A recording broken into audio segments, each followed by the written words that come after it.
നമുക്കൊരു വെറൈറ്റി ദോശയായാലോ? ചക്ക വരട്ടിയത് കൊണ്ട് തയ്യാറാക്കുന്ന കിടുക്കാച്ചി ദോശ. അടുക്കളയിലൊന്ന് റോന്ന് ചുറ്റി വന്നപ്പോഴും ബ്രേക്ക്ഫാസ്റ്റിന് നിന്ന് ഗോതമ്പ് ദോശയാണ് ഉണ്ടാക്കണേന്ന് ധാരണ തന്നെയായിരുന്നു എനിക്ക്. ഇച്ചായം ബ്രേക്ക്ഫാസ്റ്റിന് എടുത്തുകൊണ്ട് പോയി കിടിലൻ ദോശയാലോ അമ്മേ എന്ന് പറഞ്ഞത് കേട്ട് എന്തരടേ ഇതിന്റെ സ്പെഷ്യാലിറ്റി എന്നറിയാൻ ഒരു പീസ് കഴിച്ച് നോക്കിയതാ. കിടിലൻ ടേസ്റ്റ്. ഓടിപ്പോയി ഫോണും ലൈറ്റും ഒക്കെ കൊണ്ടുവന്നപ്പോഴേക്കും യുദ്ധം കഴിഞ്ഞ പടക്കളം പോലെ അടുക്കള.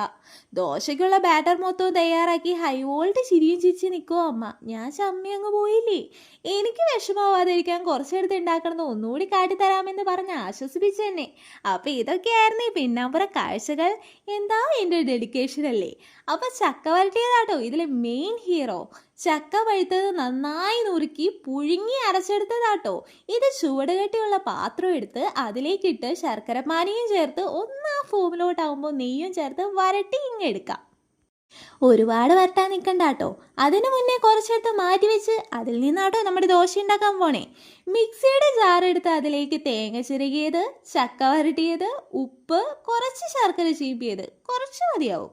കാരണം വരട്ടിയതിൽ നമ്മൾ അത്യാവശ്യത്തിന് നന്നായി ചേർത്തിട്ടുണ്ടല്ലോ. പിന്നെ ഗോതമ്പ് പൊടി, ആവശ്യത്തിന് വെള്ളം, പിന്നെ ഒന്ന് സ്പൂണിട്ട് ഇളക്കി അതിന് പരുവം സെറ്റ് ആവുന്നുണ്ടോ എന്ന് നോക്കണം കേട്ടോ. എന്നിട്ട് നമുക്ക് മിക്സിയിലിട്ട് ഒന്ന് അരച്ചെടുക്കാം. കറക്റ്റ് ദോശ ബാറ്റർ ടെക്സ്ചറിൽ തന്നെ കിട്ടിയിട്ടുണ്ട് കേട്ടോ. ഇനി ദേ പാൻ ചൂടാവുമ്പോൾ സൈഡിൽ കാണുന്നത് എണ്ണ തന്നെയാട്ടോ. നേരത്തെ ഉണ്ടാക്കിയതിൻ്റെ ബാക്കി. ഇനി മാവൊഴിച്ച് നന്നായി പരത്തി കൊടുക്കാം.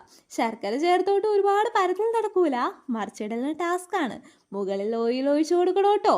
ഇനി ഒരു മയത്തെ സൈഡൊക്കെ വിടിയിച്ച് നേരെ അങ്ങ് തിരിച്ചിടാം. വേവോളം കാക്കാമെങ്കിൽ ആറോളം കാക്കാം എന്നല്ലേ ചൊല്ല്. ശ്രദ്ധ വേണമെന്ന്.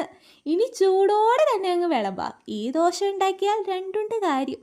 സെപ്പറേറ്റ് കറി ഉണ്ടാക്കാനും നിൽക്കണ്ട. ചക്ക സീസണിൽ വരട്ടി സ്റ്റോർ ചെയ്ത് വെച്ചാൽ ഇൻസ്റ്റൻ്റായി ഉണ്ടാക്കിയെടുക്കാനും പറ്റും. എന്താ ടെക്സ്ചർ ആൻഡ് ടേസ്റ്റ്. അപ്പം ട്രൈ ചെയ്ത് ഫീഡ്ബാക്ക് അറിയിക്കാൻ മറക്കല്ലേ.